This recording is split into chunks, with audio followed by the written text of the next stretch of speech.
The government is absolutely committed to enhancing TVETs in Kenya. We have 52 constituencies where we have not as yet established a TVET, upgraded TVET institutions, and we are on the pathway to having the 52 constituencies institutions established.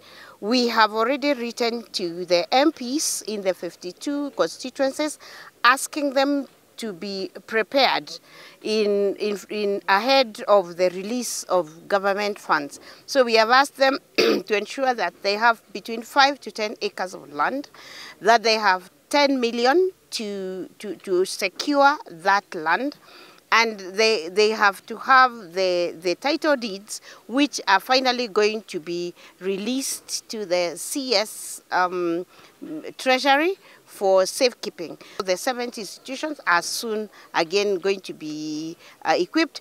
Actually, we are looking at around July. By July, the 70 institutions will be equipped. And 70% of their training is going to be in industry.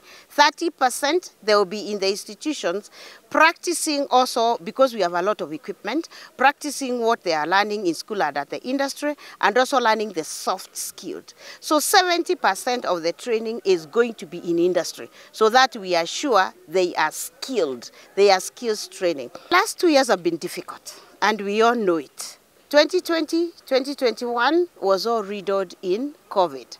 And as we speak, even the working partners that we are speaking with here, they are saying they are also not where they wanted to be. Why? COVID. So what we are in agreement with them now is that we are going to be on the first lane. We are going to ensure that the time that is lost out of what nobody could control is recovered by working with as much industry as possible, and we are going to also fast track ensuring that the CBET is in place, so that we are as much as possible going to recover the lost time, and it was lost because of something that nobody could have controlled. We are waiting for the final signature from the Cabinet Secretary, and as soon as that is done, we are going to put the advert out there where we are going to recruit 1,300 trainers as soon as possible. We are not saying that is enough, and we are actually speaking to Treasury, and the ministry is speaking to Treasury, so that another 2,000 trainers are brought on board. Government is coming up with IT labs, skills labs in every constituency. Again, these IT labs are going to be labs where youths are going to be accessing international jobs from those labs. So we have already done that at Kabete, and in Kabete, the youth are actually accessing international jobs from those IT labs. And we have done it in a few other areas, but the commitment is to have these labs in every constituency where the youth are going to be accessing jobs. This program is really targeting youth employability within the country, and this is through skills development in TVET.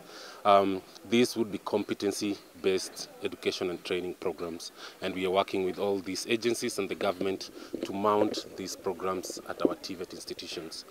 We are working with the range of 25 institutions to mount these programs, equipping workshops for up to 17 of these institutions, as well as providing capacity building in CBET pedagogical skills, in career guidance, in applied research, in performance management, and more importantly as well in gender equality, to ensure inclusive TVET training and the needs of the young men and women are being taken care of in TVET training. We are contributing to the goals of the government of Kenya, as well as the MasterCard Foundation's Young Africa Works strategy that looks at getting at least 7 million young Kenyans in employment that is dignified and fulfilling by 2030.